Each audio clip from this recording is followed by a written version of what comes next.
Уважаемые главы государств, уважаемые участники заседания, позвольте сердечно приветствовать всех участников заседания Высшего Евразийского экономического совета. Выражаю искреннюю признательность российской стороне и лично уважаемому президенту Российской Федерации Владимиру Владимировичу Путину за высокую организацию сегодняшней встречи и возможность обменяться мнениями по весьма актуальным и важным вопросам функционирования и развития нашего Союза. Уважаемые коллеги, несмотря на значительное усиление негативного влияния глобальных геоэкономических вызовов, меняющихся условий мировой торговли, в уходящем году нам удалось обеспечить дальнейшую интеграцию Союза практически по всем направлениям нашей деятельности. Благодаря совместным усилиям мы обеспечили макроэкономическую стабильность и устойчивость финансовых систем. Экономика Союза успешно адаптировалась к новым условиям и вышла на устойчивую траекторию роста. Продолжается совместная работа по укреплению продовольственной безопасности Союза и развитию собственного производственного потенциала. Активизируется кооперационное сотрудничество между производителями государств-членов ЕАЭС. Удельный вес кооперационных товаров в общем объеме взаимной торговли вырос до 38% в 2022 году. Поэтапно увеличивается доля национальных валют во взаимной торговле. Активными темпами развивается электронная торговля. Так, общий объем рынков электронной торговли государств-членов Союза за 2022 год составил около 80 миллиардов долларов США. При этом доля электронной торговли в общем объеме розницы варьируется от 2 до 12,5% в зависимости от страны. Вместе с тем, прогнозы по экономическому развитию в мире не очень оптимистичны. Ожидается резкое снижение темпов роста и рецессии и в последующих годах.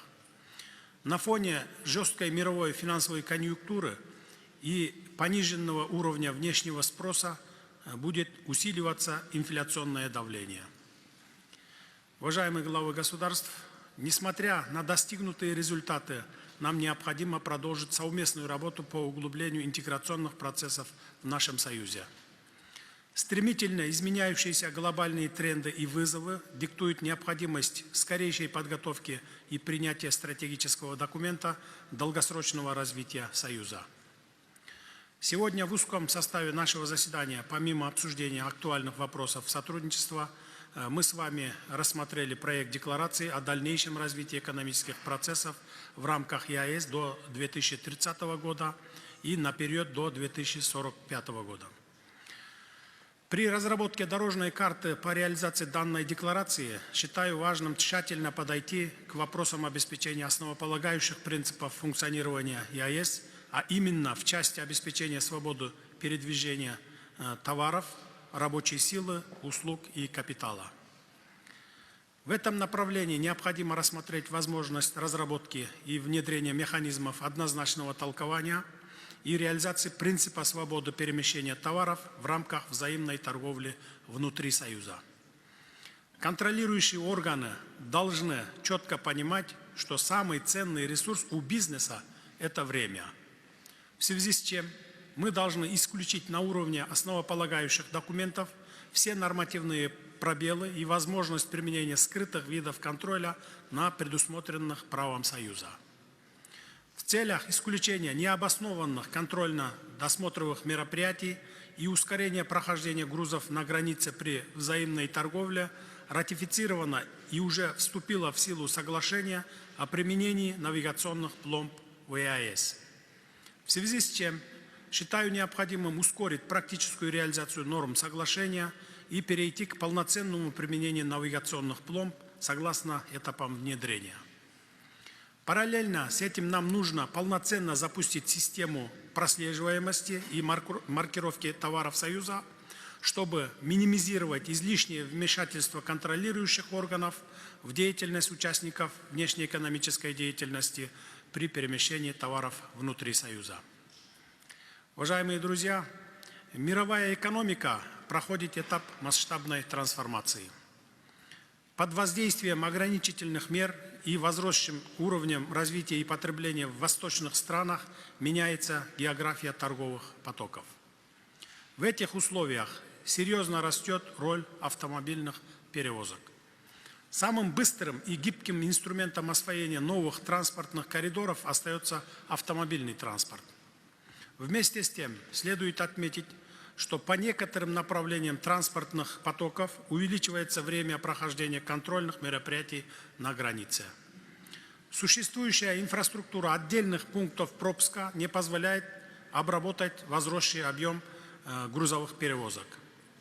Для размещения проблем бутылочных горлышек нам необходимо расширять пропускную способность пунктов пропуска не только на внешней границе Союза, но и на внутренних границах.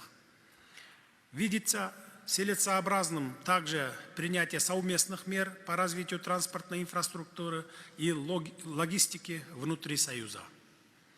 Предлагаю внедрить количественные и качественные индикаторы эффективности работы пунктов пропуска на внутреннем периметре, включая совместное рассмотрение вопросов развития и увеличения пропускной способности пунктов пропуска на основных транспортных коридорах, проходящих через наши внутренние границы. В частности, предлагаю рассмотреть вопрос реконструкции и увеличения пропускной способности внутренних пунктов пропуска между государствами-членами ЕАЭС. Уважаемые коллеги, важным видится активизация сотрудничества в сфере реализации цифровых проектов в фискальной сфере.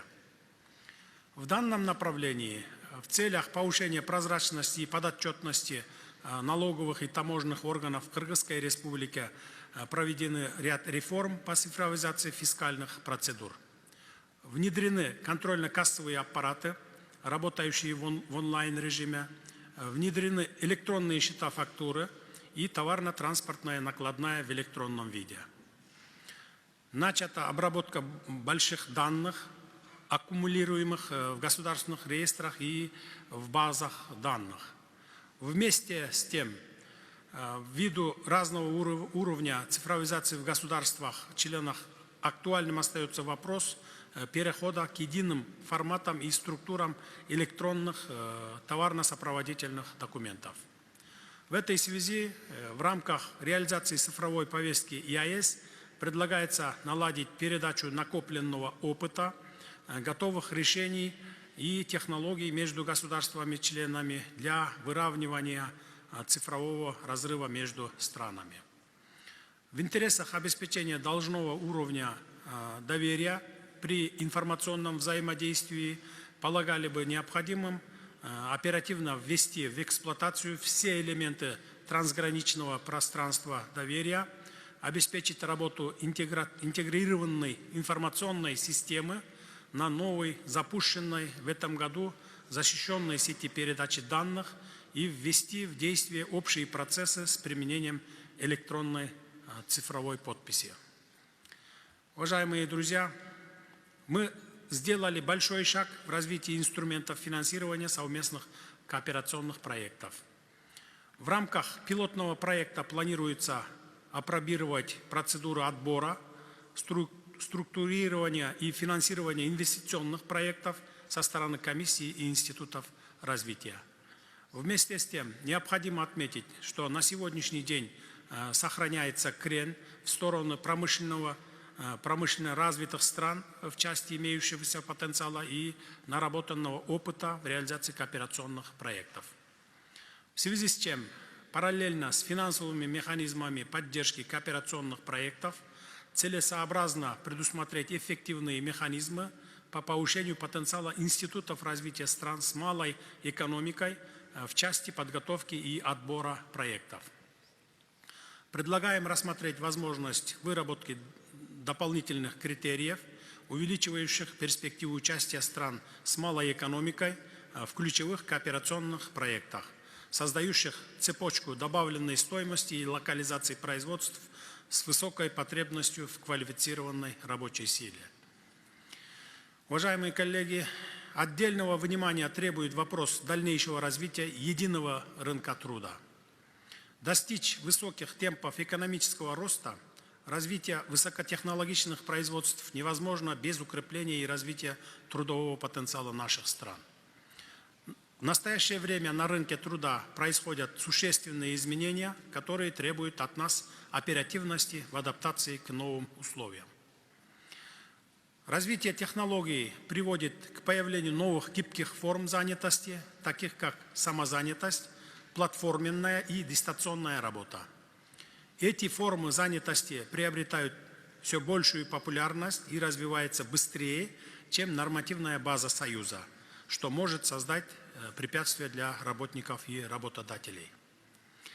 Заложенное в договоре о ЕАЭС определение трудящегося как работника, имеющего трудовой или гражданско-правовой договор на выполнение работ, уже не отвечает современным реалиям. В этой связи предлагаем расширить понятие трудящегося, включив в него и другие категории лиц, осуществляющих трудовую деятельность на территории государств ЕАЭС, таких как самозанятые, дистанционные и платформенные работники. Уважаемые друзья, как вы знаете, с мая 2022 года в Евразийском экономическом союзе функционирует Евразийский сетевой университет, который создан по инициативе кыргызской стороны и вузов государств-членов ЕАЭС в форме консорциума. За короткое время им удалось существенно продвинуться. Консорциумом Евразийского сетевого университета были разработаны модельная магистерская программа, а также программа дополнительной профессиональной подготовки, по которым пройдут обучение граждане наших стран. Настало время уделить достаточное внимание развитию среднего профессионального образования в ЕАЭС. Именно образование и подготовка кадров по среднетехническим специальностям сейчас как никогда востребовано на рынке труда нашего Союза. Предлагаю Евразийской экономической комиссии всячески содействовать работе этих организаций и по возможности оказать посильную организационно-протокольную поддержку в продвижении их инициатив. Уважаемые коллеги, в заключение хочу поблагодарить уважаемого Михаила Владимировича Мясниковича за эффективную деятельность и большой профессионализм за период работы на должности председателя коллегии комиссии, а также поздравить Сагентаева Бахытчана в связи с выдвижением на эту ответственную должность и пожелать всяческих успехов. Также поздравляю и желаю успешной работы новому составу коллегии, комиссии и суда ЕАЭС. Позвольте поздравить российскую сторону и лично президента Российской Федерации Владимира Владимировича Путина с успешным проведением года российского председательства в органах Союза. Также хотел бы поблагодарить всех глав государств и участников заседания за конструктивную работу. С учетом приближающегося Нового года примите, уважаемые друзья, также сердечные поздравления с этим светлым праздником и искренние пожелания доброго здоровья и благополучия, мира и стабильности. Удачи и успехов всем вам в 2024 году.